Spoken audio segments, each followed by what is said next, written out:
Un juge raciste pense qu'il est sur le point de condamner un garçon noir, jusqu'à ce qu'il prononce 2 mots qui l'arrêtent net. Les lourdes portes du tribunal s'ouvrirent en grinçant, leur bruit résonnant sur le sol de marbre comme une cloche funéraire. Tous les regards se tournèrent vers le jeune homme, escorté à l'intérieur par 2 huissiers.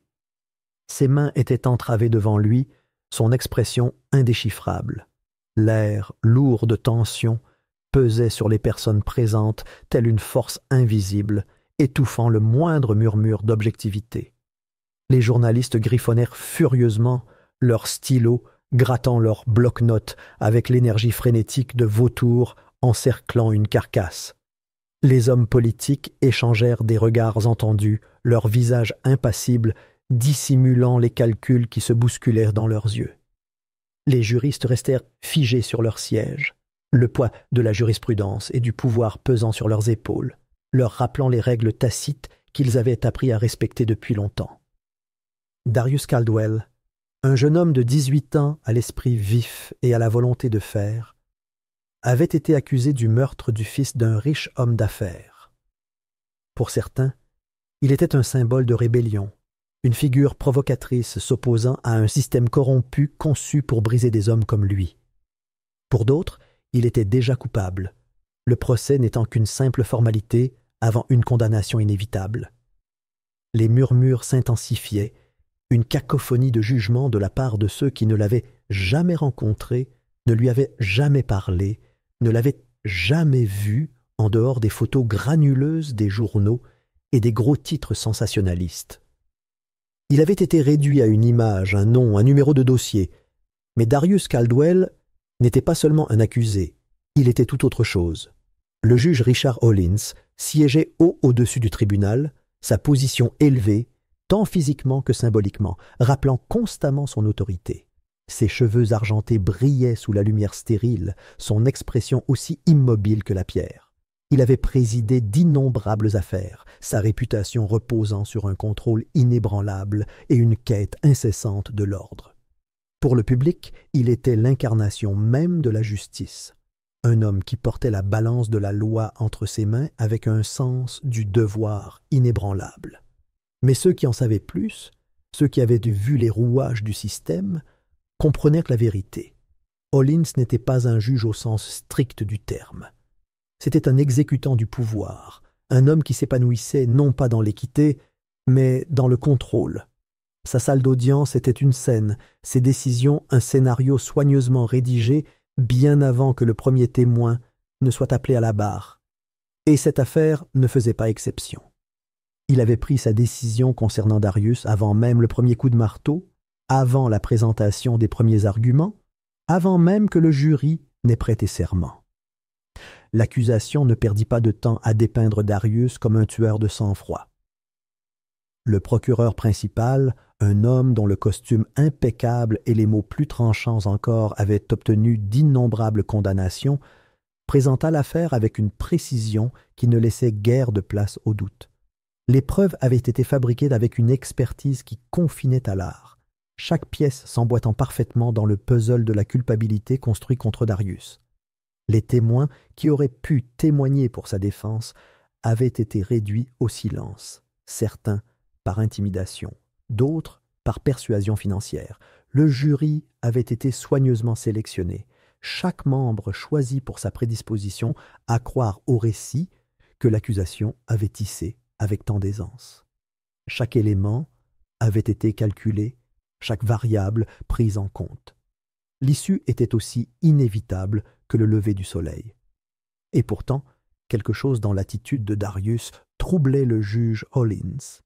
Le jeune homme ne tremblait pas, ne baissait pas les yeux de honte ou de peur. Il n'implorait pas la clémence, ni ne s'indignait de l'injustice qui l'entourait.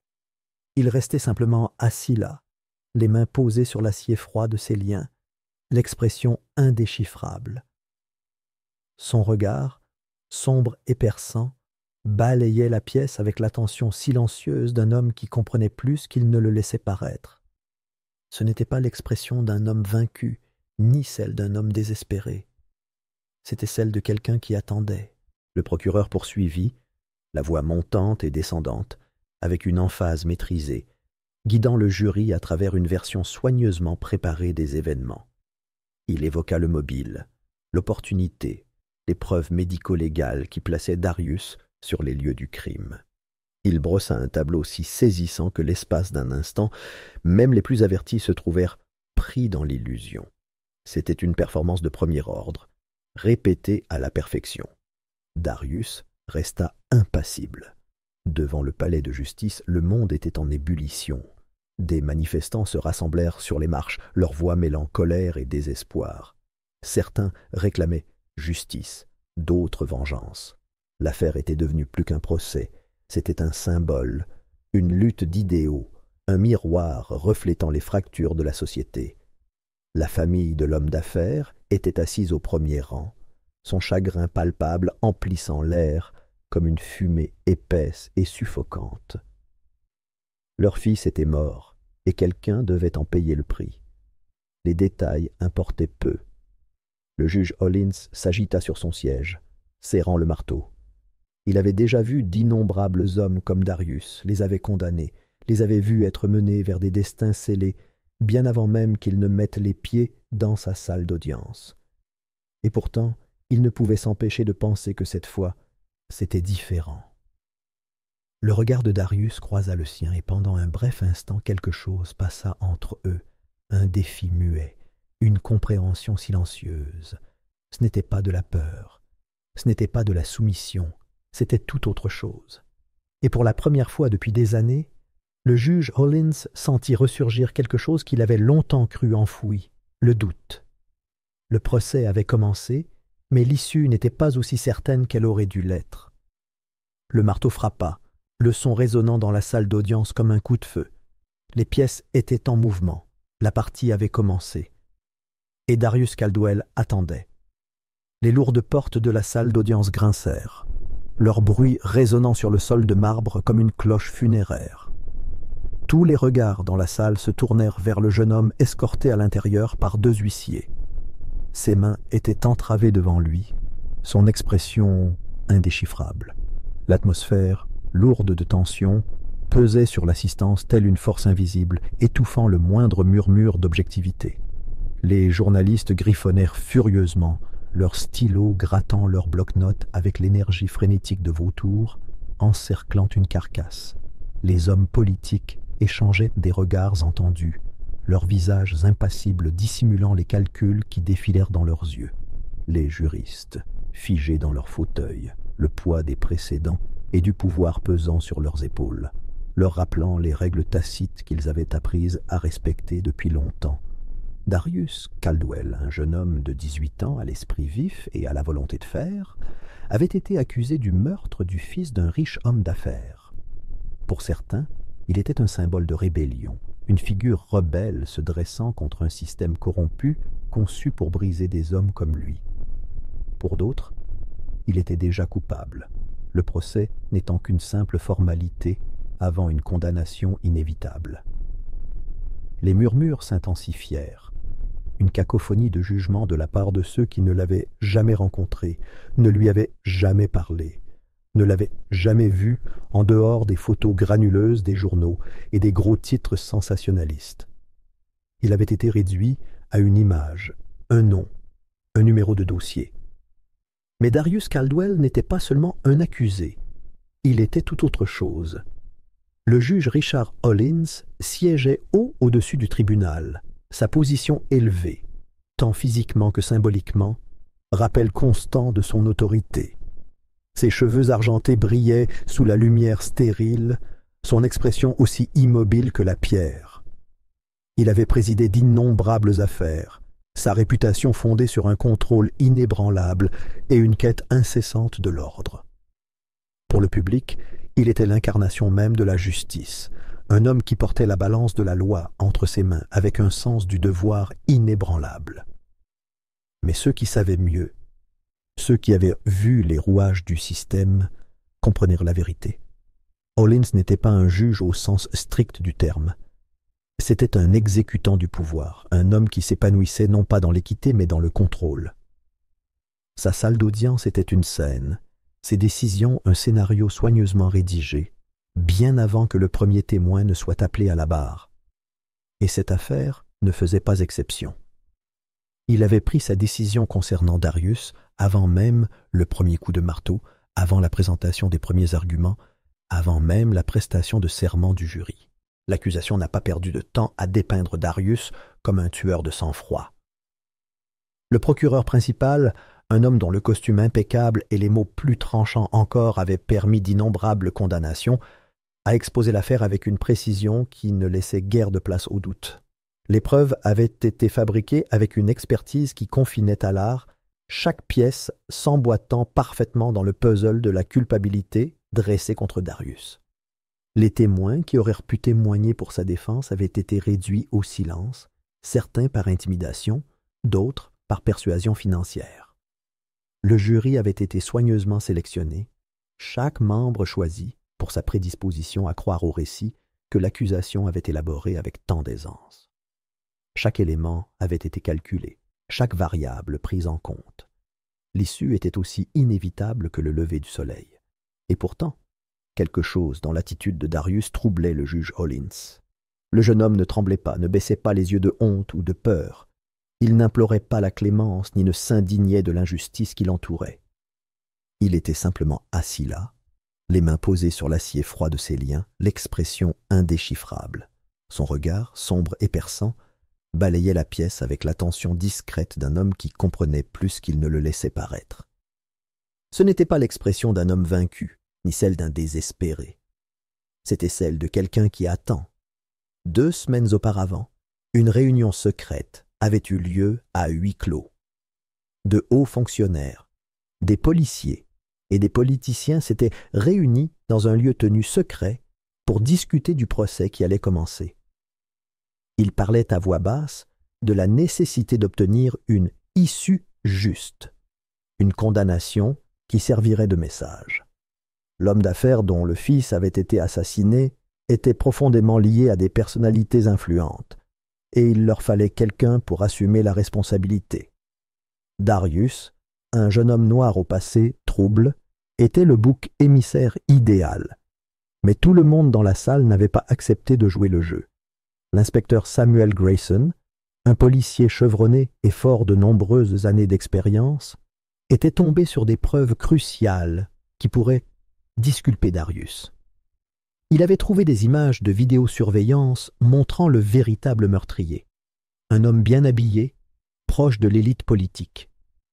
Mais avant qu'il puisse les présenter au tribunal, la vidéo avait disparu et Grayson lui-même avait été averti de faire marche arrière. Il savait ce que cela signifiait. Soit il s'en allait, soit il serait enterré aux côtés de la vérité. De retour au tribunal, l'avocat de la défense, Malcolm Briggs, menait une bataille acharnée. Chacune de ses requêtes était rejetée, chaque objection rejetée. Le juge, le procureur et le jury travaillaient de concert, orchestrant un spectacle grandiose avec une seule issue possible, Darius derrière les barreaux pour le restant de ses jours. Puis le moment arriva. Le juge Hollins se pencha en avant, prêt à rendre l'inévitable verdict. Et c'est alors que Darius prit la parole. Le tribunal avait déjà vu de nombreux hommes dans la situation de Darius. Certains brisés, d'autres rebelles, tous écrasés sous les rouages de la justice. Mais Darius ne correspondait à aucune des catégories attendues. Il y avait quelque chose de différent chez lui, quelque chose d'intangible et pourtant indéniable. Hollins le ressentait dans le maintien du jeune homme, dans son regard constant, dans son détachement presque apparent du déroulement des débats. C'était une sensation troublante qui s'insinua dans l'esprit du juge comme un doute inébranlable. Le regard de Darius croisa le sien et pendant un bref instant, quelque chose passa entre eux, un défi muet, une compréhension silencieuse. Ce n'était pas de la peur, ce n'était pas de la soumission, c'était tout autre chose. Et pour la première fois depuis des années, le juge Hollins sentit ressurgir quelque chose qu'il avait longtemps cru enfoui, le doute. Le procès avait commencé, mais l'issue n'était pas aussi certaine qu'elle aurait dû l'être. Le marteau frappa, le son résonnant dans la salle d'audience comme un coup de feu. Les pièces étaient en mouvement. La partie avait commencé. Et Darius Caldwell attendait. Les lourdes portes du tribunal s'ouvrirent en grinçant, leur bruit résonnant sur le sol de marbre comme une cloche funéraire. Tous les regards se tournèrent vers le jeune homme, escorté à l'intérieur par 2 huissiers. Ses mains étaient entravées devant lui, son expression indéchiffrable. L'air, lourd de tension, pesait sur les personnes présentes telle une force invisible, étouffant le moindre murmure d'objectivité. Les journalistes griffonnaient furieusement, leurs stylos grattant leurs bloc-notes avec l'énergie frénétique de vautours encerclant une carcasse. Les hommes politiques échangèrent des regards entendus, leurs visages impassibles dissimulant les calculs qui se bousculèrent dans leurs yeux. Les juristes restèrent figés sur leurs sièges, le poids de la jurisprudence et du pouvoir pesant sur leurs épaules, leur rappelant les règles tacites qu'ils avaient appris à respecter depuis longtemps. Darius Caldwell, un jeune homme de 18 ans à l'esprit vif et à la volonté de fer, avait été accusé du meurtre du fils d'un riche homme d'affaires. Pour certains, il était un symbole de rébellion, une figure provocatrice s'opposant à un système corrompu conçu pour briser des hommes comme lui. Pour d'autres, il était déjà coupable, le procès n'étant qu'une simple formalité avant une condamnation inévitable. Les murmures s'intensifiaient, une cacophonie de jugements de la part de ceux qui ne l'avaient jamais rencontré, ne lui avaient jamais parlé, ne l'avaient jamais vu en dehors des photos granuleuses des journaux et des gros titres sensationnalistes. Il avait été réduit à une image, un nom, un numéro de dossier. Mais Darius Caldwell n'était pas seulement un accusé, il était tout autre chose. Le juge Richard Hollins siégeait haut au-dessus du tribunal, sa position élevée, tant physiquement que symboliquement, rappelant constamment son autorité. Ses cheveux argentés brillaient sous la lumière stérile, son expression aussi immobile que la pierre. Il avait présidé d'innombrables affaires, sa réputation reposant sur un contrôle inébranlable et une quête incessante de l'ordre. Pour le public, il était l'incarnation même de la justice, un homme qui portait la balance de la loi entre ses mains avec un sens du devoir inébranlable. Mais ceux qui en savaient plus, ceux qui avaient vu les rouages du système, comprenaient la vérité. Hollins n'était pas un juge au sens strict du terme, c'était un exécutant du pouvoir, un homme qui s'épanouissait non pas dans l'équité, mais dans le contrôle. Sa salle d'audience était une scène, ses décisions un scénario soigneusement rédigé bien avant que le premier témoin ne soit appelé à la barre. Et cette affaire ne faisait pas exception. Il avait pris sa décision concernant Darius avant même le premier coup de marteau, avant la présentation des premiers arguments, avant même que le jury n'ait prêté serment. L'accusation ne perdit pas de temps à dépeindre Darius comme un tueur de sang-froid. Le procureur principal, un homme dont le costume impeccable et les mots plus tranchants encore avaient obtenu d'innombrables condamnations, présenta l'affaire avec une précision qui ne laissait guère de place au doute. Les preuves avaient été fabriquées avec une expertise qui confinait à l'art, chaque pièce s'emboîtant parfaitement dans le puzzle de la culpabilité construit contre Darius. Les témoins qui auraient pu témoigner pour sa défense avaient été réduits au silence, certains par intimidation, d'autres par persuasion financière. Le jury avait été soigneusement sélectionné, chaque membre choisi pour sa prédisposition à croire au récit que l'accusation avait tissé avec tant d'aisance. Chaque élément avait été calculé, chaque variable prise en compte. L'issue était aussi inévitable que le lever du soleil. Et pourtant, quelque chose dans l'attitude de Darius troublait le juge Hollins. Le jeune homme ne tremblait pas, ne baissait pas les yeux de honte ou de peur. Il n'implorait pas la clémence, ni ne s'indignait de l'injustice qui l'entourait. Il restait simplement assis là, les mains posées sur l'acier froid de ses liens, l'expression indéchiffrable. Son regard, sombre et perçant, balayait la pièce avec l'attention silencieuse d'un homme qui comprenait plus qu'il ne le laissait paraître. Ce n'était pas l'expression d'un homme vaincu, ni celle d'un désespéré. C'était celle de quelqu'un qui attend. Il y a 2 semaines, une réunion secrète avait eu lieu à huis clos. De hauts fonctionnaires, des policiers et des politiciens s'étaient réunis dans un lieu tenu secret pour discuter du procès qui allait commencer. Ils parlaient à voix basse de garantir une issue juste, une condamnation qui servirait de message. L'homme d'affaires dont le fils avait été assassiné était profondément lié à des personnalités influentes, et il leur fallait quelqu'un pour assumer la responsabilité. Darius, un jeune homme noir au passé trouble, était le bouc émissaire idéal. Mais tout le monde dans la salle n'avait pas accepté de jouer le jeu. L'inspecteur Samuel Grayson, un policier chevronné fort de nombreuses années d'expérience, était tombé par hasard sur des preuves cruciales susceptibles d'exonérer Darius. Il avait trouvé des images de vidéosurveillance montrant le véritable meurtrier, un homme bien habillé et proche de l'élite politique. Mais avant qu'il puisse les présenter au tribunal, la bande avait disparu, et Grayson lui-même avait été averti de faire marche arrière. Il savait ce que cela signifiait. Soit il s'en allait, soit il serait enterré aux côtés de la vérité. De retour dans la salle d'audience, l'avocat de la défense, Malcolm Briggs, menait une bataille difficile. Chacune de ses requêtes était rejetée, chaque objection rejetée. Le juge, le procureur et le jury travaillaient de concert, orchestrant une performance grandiose avec une seule issue possible. Darius derrière les barreaux pour le restant de ses jours. Puis, le moment arriva. Le juge Hollins se pencha en avant, prêt à rendre l'inévitable verdict. Et c'est alors que Darius prit la parole. Le silence retomba sur la salle d'audience lorsque Darius leva les yeux et croisa le regard du juge. Ses lèvres s'ouvrirent et il prononça 2 mots qui provoquèrent une onde de choc dans la salle. Échec et mat, Hollins. L'espace d'un instant, le silence se fit. Puis les murmures commencèrent. Le juge Hollins pâlit, sa poigne se resserrant sur le marteau. Le procureur s'agita, mal à l'aise, jetant un coup d'œil au jury comme s'il essayait de déchiffrer sa réaction. Darius se renversa en arrière, un imperceptible sourire narquois aux lèvres. Il laissa le poids de ses mots s'abattre sur la salle, la simple assurance de sa déclaration lançant un défi muet. Il avait été sous-estimé, considéré comme un pion dans le jeu de quelqu'un d'autre. Mais maintenant, toute la salle d'audience sentait le vent tourner. Du fond de la salle, les portes s'ouvrirent brusquement.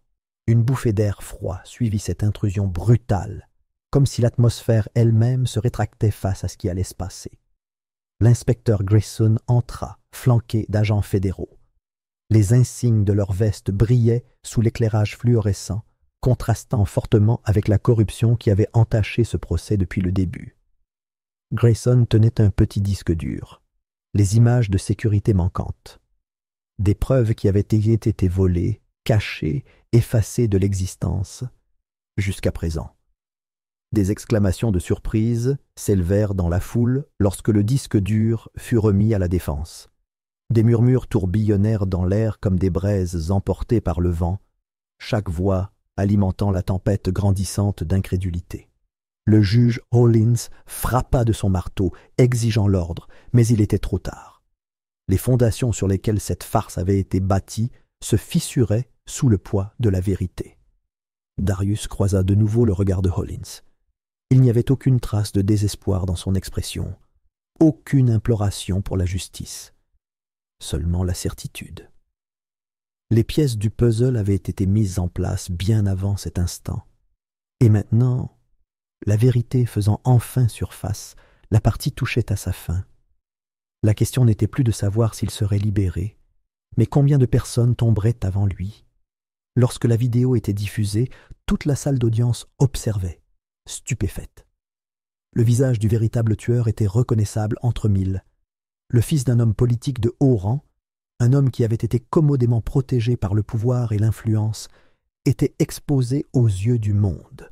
Le récit soigneusement construit s'effondra en quelques secondes.